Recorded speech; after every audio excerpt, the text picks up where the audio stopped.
Jade, firstly, how was that Stadio Olimpico on a night where the atmosphere does seem pretty electric? It was, yeah, a bit better than last night. It felt like, to be fair, that 800 was loud, which is always nice to help get you home.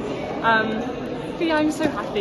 Yeah. So can you talk us through the competition then, and kind of how you felt in each of the individual events? Yeah, so hurdles, I was happy with. I wasn't over the moon with. Obviously I would have liked to have run quicker. High jump, very happy with. Can't complain about it, very happy with high jump. Shot put I was quite disappointed with.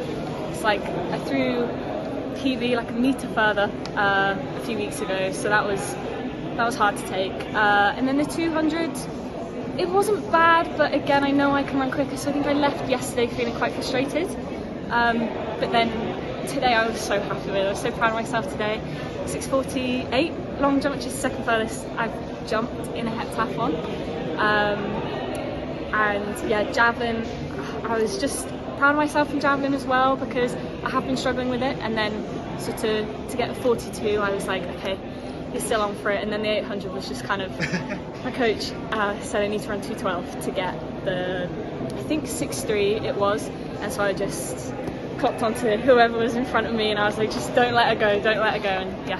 And that collective balance, the fact that you are improving in an event which clearly you have worked at, that has paid dividends here, hasn't it? Yeah, definitely. I think it can get quite hard in training sometimes, because sometimes it feels a little bit like Groundhog Day. But then it's these moments where you obviously want to try and piece it all together. Sometimes it works, sometimes it doesn't. So I'm just happy I've done it. Like, yeah, over the moon. And you got the Olympic B standard, the UKA standard, of course. Yeah. Where you are now, you know, when you started out the year, those kind of cold, late nights, there's winter training moments. You know, how do you reflect on that? Like my coach always says, it's like, for example, like when we're doing hills and like you don't want to be there, it's wet, it's windy, and it's hard, and he's just like, you will thank yourself for this when you're like in that last 150 of an 800, and then when you kind of finish you're like, oh yeah, he was right, which is good. So it's just kind of knowing that I came here knowing that I had done the hard work, and it's just, I'm happy I've put something together that is like a bit of a reflection of what I can do. So yeah, I'm very happy. And the senior championships, of course, here in Rome. I mean, to be representing Great Britain, how proud are you of that? Yeah, I'm so proud. This was a goal of mine, like right at the beginning of the year. So to get here was like one job done, and then to compete here, for me, like a pretty good standard is another thing. So yeah, overall very good. And of course, moving forward, I'm aware KJT obviously had to pull out of the competition, but she had that amazing kind of world championship performance in Budapest last year.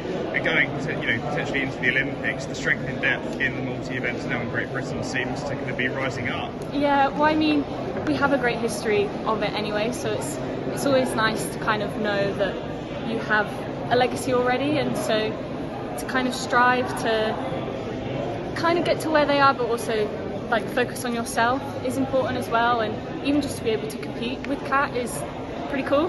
Has she been a bit of a mentor to you in a way, or? I don't really know. I said this yesterday. I don't really know if she like kind of knows. But there's one thing that sticks into mind when we were at Commonwealth Games, so a couple of years ago now. There's actually one tiny weeny thing, but we were walking out for high jump, and she was like, just be aware, like when you're doing warm-up jumps, if you knock the bar off, they might be like, oh, or if you like clear it, and they'll clap for you. And I never really thought of that. And like as soon as I stood on my mark, they all started clapping. So I suppose like little bits and bobs like that, and yeah, it's good. And moving forward, finally for me, obviously Paris around the corner, how much would it mean to you to potentially going to be involved in something like that? It would just be a dream come true, but we'll see. Perfect. Thanks so much, Thanks, Jade. Thank you.